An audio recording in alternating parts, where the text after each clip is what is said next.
Your Olympic hero has arrived. It's true, it's true. You're watching Fugitive Red-Eye, and welcome to part 2 of the OverAnalyzing multi-parter, don't know how many parts this is going to be, on Nagai Adaptations. Today we'll be talking about the second in Nagai's Big 3, which is Devilman, Mazinger Z, and Cutie Honey, so today we'll be talking about Mazinger Z. Now, it's funny, because originally I was just going to do this all as one video, and Mazinger Z was actually the catalyst that made me want to make a video on this in the first place. But nevertheless, here it is as part 2. So without further ado, let's jump in and compare the adaptations. Now, Mazinger Z has quite a few less adaptations, especially when we're talking about the main story compared to Devilman. Mazinger Z also, I think, has less sequels than Devilman. There's still quite a few, but Devilman has quite a few more, I would think. We're going to mainly focus on the ones that adapt the original story, similarly to how we did with Devilman. So we're probably not going to factor in things like, you know, Great Mazinger, Grendizer, or Mazin Kaiser. Although with Mazin Kaiser, since I haven't seen the original Mazin Kaiser OVA, I'm actually unclear as to whether it's a sequel or a remake, because there's stuff I've read that leads me to believe kind of both. But with Mazin Kaiser, which I guess we'll just talk about briefly here at the beginning, I've heard that it takes place after Great Mazinger, but some of the plot synopsis that I've read sounds similar to a remake of Mazinger Z, so I don't fucking know. But since I haven't seen it, I can't really talk too much on it anyway. But again, that one I think is a sequel anyway. But there are two main real anime adaptations of Mazinger Z, that being the 1973 anime and Shin Mazinger. Now, I do keep referring to it as the 1973 anime, but it technically started in 72 and went on until 74. Now, there are also video games. I didn't mention this in Devilman. We probably won't touch on them. I might do video games as a separate part for all of them, so we'll probably just save that for its own part of this series. With Mazinger Z, the 1973 anime, I'm currently 60 episodes, give or take, into it, so I haven't seen the whole thing. I do know how it ends, and I have read as much of the manga as I can find. Which admittedly isn't the whole thing, at least I don't think.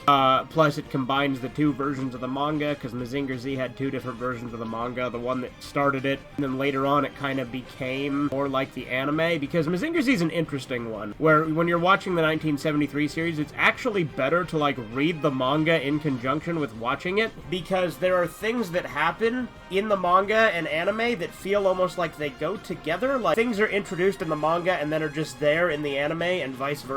As with Devilman 1972, the 1973 version of Mazinger Z is a lot more lighthearted than the manga. It's not the night and day difference that Devilman is, because Mazinger Z is nowhere near as dark as Devilman is, but it is still definitely darker in the manga than it is in the anime. One thing that sets the Mazinger Z anime apart from Devilman or Cutie Honey is it has a lot more continuity. That said, it can still drag, and is still relatively episodic. It does have that Monster of the Week format that Devilman 72 and Cutie Honey 73 had, where they just introduce new Dr. Hell mechanical beasts each week. That can get a little repetitive, I'm not gonna lie. Like, I have to watch Mazinger Z's 1973 in doses. I can't watch too much of it at once or else I get bored. That said, like I said, it is a lot more continuous than Cutie Honey and Devilman's 70s series, but it is still episodic to a point and does still have that Monster of the Week format.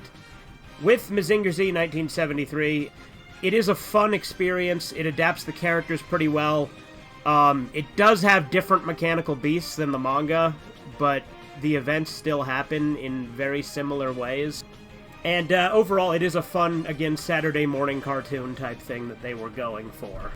Now let's talk about Shin Mazinger, which, in my opinion, is the best adaptation of Mazinger Z. It's not my favorite Mazinger-related anime. My favorite Mazinger-related anime is Mazin Kaiser SKL, but that's very much its own thing that takes elements from the plot of Violence Jack Evil Town, and also has references to Devilman and a bunch of other stuff. But with Shin Mazinger, which is also known as Mazinger Edition Z The Impact, which is a really weird name, it takes, I think, all the best elements of the previous versions of Mazinger, because Mazinger does have a bunch of different spin-offs and stuff in different versions in the manga, because, you know, there's like Z Mazinger and Mazinger Angels and a bunch of other stuff. But Mazinger Edition Z The Impact is a remake of the original story, recounting the events of the manga, but combining in elements of Z Mazinger and some of the others. So, and we'll probably get into some spoilers here, so you have been warned.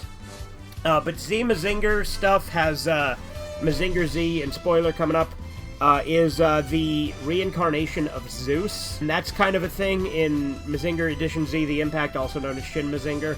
There is also a Shin Mazinger manga that I think is unrelated, but I'm not 100% sure because I haven't read it. In Shin Mazinger, we get introduced to everything fairly quickly. The first episode is a flash forward, kind of similar to the first episode of Berserk 97, where, you know, it has the Black Swordsman arc. This is kind of like that, where it shows Koji in the battle with Dr. Hell, so just right in the middle of battle. And then the second episode flashes back and shows him get Mazinger, you know, shows Professor Kabuto's death and all the stuff that, you know, you typically see at the beginning of the Mazinger series. One thing that I love that Shin Mazinger does that the 73 series didn't do was it includes Anko Kuji, who's one of my favorite characters from the manga, who just kind of got forgotten about later on and wasn't in the 73 anime at all. But he's a detective and he's kind of a clumsy idiot, and he's one of my favorite characters in the story. In addition to having Anko Kuji, it also has a lot of the other mechs that are manga exclusive originally, like Lorelei and Gamiya Q3. Correction, apparently Lorelei was in the 70s anime. I didn't realize it at the time, because either she's later on and I haven't seen that part yet, or I just forgot about it. The only reason I know she's in it is because while I was getting images for this video, I saw a 73 version of her and then looked into it on the wiki, and yeah, she's in there, so that's my mistake. And it does a much better job at introducing the elements, I think, than the 73 version does. And it's a lot better paced, because the 73 version is 92 episodes, whereas Shin Mazinger, I think, is 24. In Shin Mazinger, there's also a lot of references to things like Devilman, Violence Jack, Omori-kun, Kekko Kamen. There's a bunch of references to other Go Nagai stuff just crammed in there. And so, another thing that makes Shin Mazinger great is, well, it is a love letter to Go Nagai's other work as well. But in addition to that, there is one drawback to Shin Mazinger, and that is that it ends on a cliffhanger. You don't actually see the battle with Dr. Hell. And in Mazinger Z Original, spoiler, again, spoilers ahead, here we go. There'll probably be spoilers in all of these, but in Mazinger Z, Mazinger actually gets destroyed at the end after defeating Dr. Hell. Archduke Gorgon comes out and defeats Mazinger Z and destroys it, and then that's where Great Mazinger comes in. This does have Archduke Gorgon in it. He's a lot more active in the plot earlier on, and he actually disguises himself as Jim Mazinger, which, if you don't know, is a human reincarnation of Mazinger Z from Violence Jack. Overall, Shin Mazinger is just a lot more faithful to the manga, and it's a lot more better paced and interesting, but it does end on that cliffhanger where we don't actually get to see Koji fight Dr. Hell, so that is one disappointment in it. I am currently working on finishing the 73 series, so obviously I will do a proper review of it when I finish it, but so far, as I said, it does kind of drag at times. I do quite enjoy it, it just I have to watch it in doses, and I've been watching it for a couple of years now, pacing it out. But Shin Mazinger I watched all within a few days. Shin Mazinger was also the first Mazinger Z that I watched. You know, technically I watched Mazinger Z versus Devilman first, but then I watched Shin Mazinger, was the first proper Mazinger I saw. This next one is less so of an adaptation and more of a localization, but it's still different enough I feel it's worth mentioning. And that's Tranzor Z, which is this here. This has never had a US release on DVD. It did have some VHSs, so this is obviously a bootleg. We will do a bootlegs episode on it in the future, don't you worry. But essentially this Americanizes it, makes it takes place in America, changes Koji's name to Tommy Davis, Sayaka's name to Jessica Davis. No relation, by the way. They just gave them both the same last name, which is weird to me. But it also changed a lot of character names to remove any references to demons or any sort of paganism or anything like that. Dr. Hell was changed to Dr. Demon, which again I think is kind of funny because they're getting rid of all the references to demons, but they'll make it Dr. Demon to change it. Baron Ashura became Devleen. Mazinger became Tranzor because, you know, Mazinger is based on the term Majin, which is a word for like Satan or demon or something similar in Japanese. But the interesting thing they did, they also used stuff from Great Mazinger to fill in some of the scenes, because they cut out any sort of suggestive content, trimmed down some of the fights and stuff. They cut it down to 65 episodes instead of 92, but it does still tell the whole story, though it does end before Mazinger gets destroyed, so you don't actually see that happen in this one. But they do use Great Mazinger to fill in some of the gaps, so there's some visible differences in some of the fights. They also cut it so that Sayaka's missiles always launch off-screen, so you don't see it launch out of the breast of Aphrodite. But yeah, it is just the 72 series recut and made a lot more kid-friendly and Americanized the hell out of.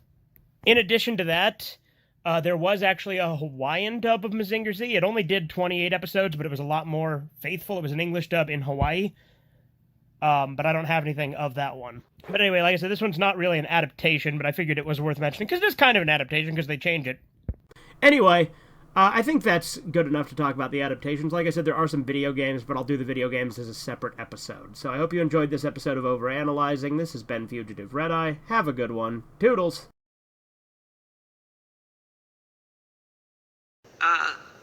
Suck it, you shit.